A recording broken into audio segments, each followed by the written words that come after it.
Hello, everybody. Right now is going to be one of my favorite games I've gotten the chance to watch live that I just had to do a replay review of because it was just incredibly entertaining. I hope you guys enjoy it. Banana Slam Jam.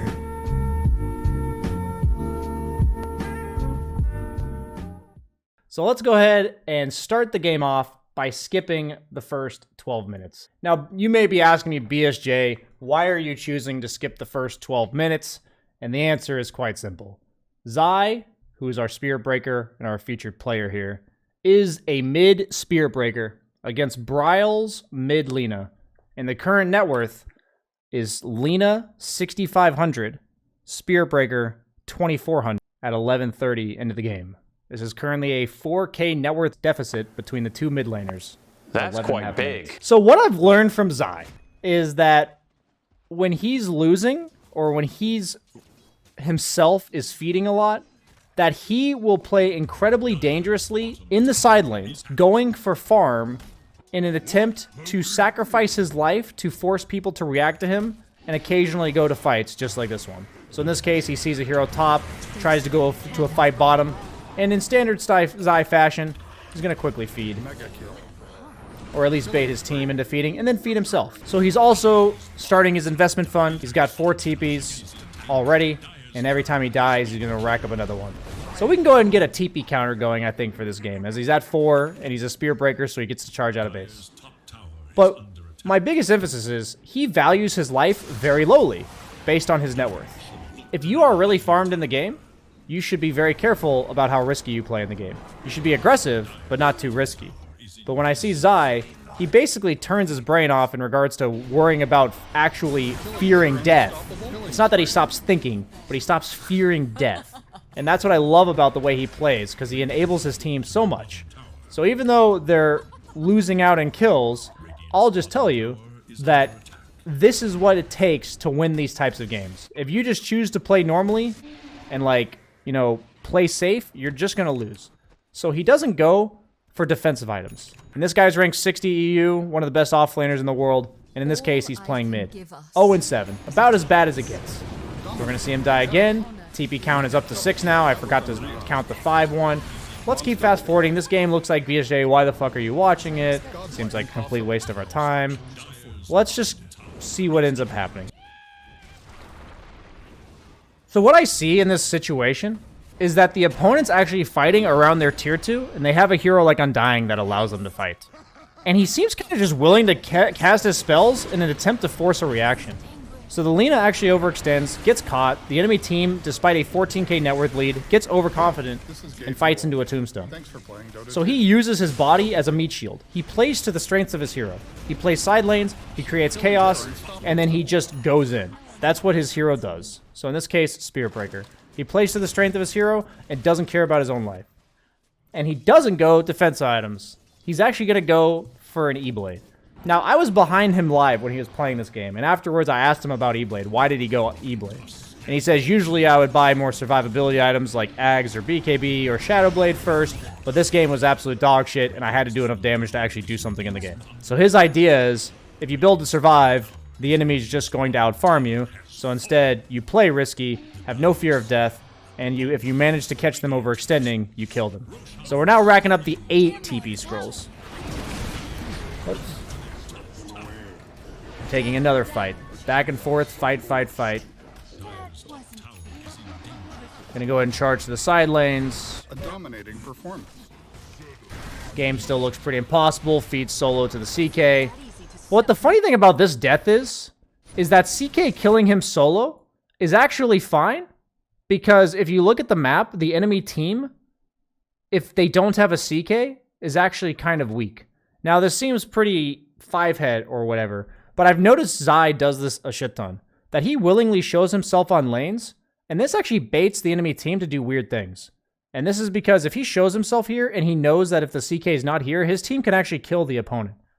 So he's thinking like, CK is probably not here, and if he is here, it's not actually good for the CK to kill him. So notice how, because the CK goes on him, his team's actually going to be fighting favorably in the mid lane, get a kill on Crystal Maiden, and then manage to even bring down the Lincolns, or excuse me, the Aegis on the Lina. which would never happen if the enemy team was grouped up. And this is a big part of Zai being willing to die and also split up the opponent team. So he's now at 9 TP scrolls still. Lena's actually going to die twice. CK took too long to rejoin his team. And now that Lena's dead, we're going to fight again. Tombstone, zombie apocalypse. And this all actually started with Zai baiting the CK to come bottom. Now, sometimes the CK is just not going to come bottom. But the biggest emphasis is when you're too weak to fight them 5v5, rather than forcing the engagement head-on, force the opponent to separate a little bit. And the biggest emphasis is whatever hero you're playing, if you're behind like this, don't go to survive. Itemize in order to kill people. That's the biggest thing. Have some sort of damage output, some sort of kill potential. Orchids, Kayas, Witchblades, these type of items on mid-heroes especially. So, game's still looking rough. What's Dota Plus put us at? Let's actually check this for a second. Where's Dota Plus put us at? Dota Plus puts the opponent at an 82% win rate. What did it put them here? Highest we saw was 94% chance to win at 15 minutes. Okay, let's keep playing it out. Keeps fighting around Tombstone. He's now in the double digits. Now, I saw this when I was watching him, and I was thinking to myself, you know, I remember at the beginning of the pandemic that Americans were hoarding teepees. But I think it was toilet paper. I think Zai might have interpreted that as TP scrolls. So he is prepared for the pandemic. He will be able to wipe his ass with those 10 TPs. Now, the interesting thing about this for me is that he TPs top because the wave bottom's already pushed. And this, I believe, is in preparation for anything the enemy team's going to do now. Because his team's all dead. They're respawning. Enemy team's either like doing Roche or setting up for kills. And they're likely going to go push bottom. Right? So I like that he TPs here, but then doesn't show that he's here. This is kind of like a cool play. He does the Zai thing where he pump fakes on creeps. He sees 2 mid, and he should probably feel safe to go farm this now. Since he saw 2 mid, he feels safe because he knows they're not ganking him. And kill one more creep wave. Constantly looking around the map to see where the enemies are. He's actually getting hunted by a CK, which we can see on the minimap, but he actually can't see. Even from the brightest light. Instantly charges the guy that he knows is alone. All set up because he pushed top in the first place. And he, oddly enough, bought this Ghost Scepter, which is going to save him there from the CK's physical damage. Baiting a fight once again, throwing his body into the opponent. He saw 2 heroes in the mid lane. And notice the emphasis on why he's playing the side lanes. Why he's waiting for the enemy team to show. He forces them to go to 2 separate lanes, takes an engagement that's numbers in favored, and despite having a significant net worth deficit, they're managing to get trades. That's a 2-for-2 trade, with the enemy carry going down. Baiting the enemy team's spells, ends up dying back to the double digits on TPs. By baiting enemy spells, that looked more like a feed to me. Let's not sugarcoat it. Enemy team separated again. CK showing bottom. This will happen a lot in your pubs, guys. The opponent's going to give you information. Zai sees CK showing bottom, sees enemy heroes, goes in, totally willing to bait out some spells, take some damage, casts all of his spells. They cast like 3 different stuns on him. He ends up living. Sand King with the counter initiation. Suddenly, enemy team is feed. And the funny thing about this game, now that I'm watching it, is it feels like the CK is playing alone too much.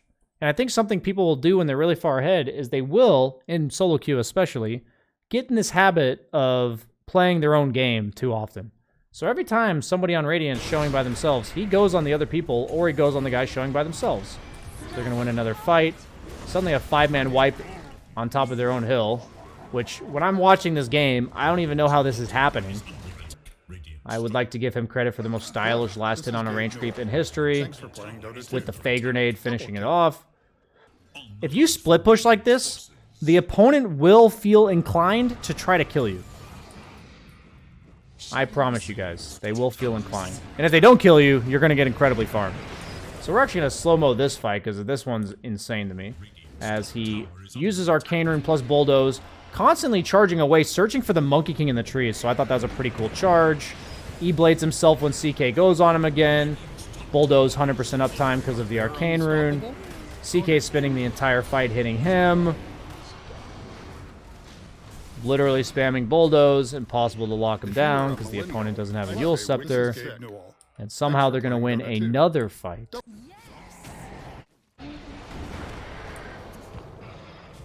somehow living again, baiting the enemy team again.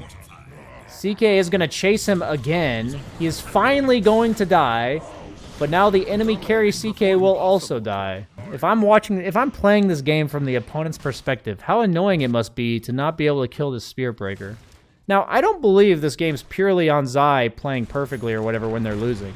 I think if the opponent had bought a single Yule Scepter to purge his Bulldoze, and the CK maybe wasn't so kill-hungry in order to hunt him down, the enemy probably just wins this game really smoothly.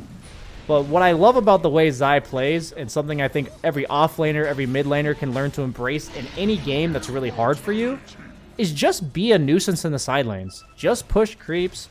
Just go for the sole objective of forcing the opponent to react to whatever you're doing. When he's pushing creeps, he's really aggressive. When he's in engagement, he just casts all of his spells, and if he dies, so be it. If he manages to bait the enemy team, that's even better. Because sometimes he just feeds. And I have to believe that the kills don't happen without the feeds. Because like I feel like Zai is one of the few players I never really understand. He just always does some of the weirdest shit, bone zones in chat.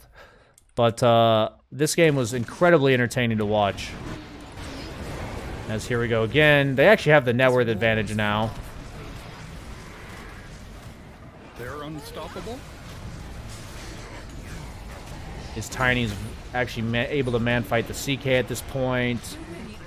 Lena's Lincoln's was broken. And at this point, it's his Tiny's turn to actually carry the game. And just notice how... Fight, charge side lanes. Fight, charge side lanes. Fight, charge side lanes. Just rinse and repeat.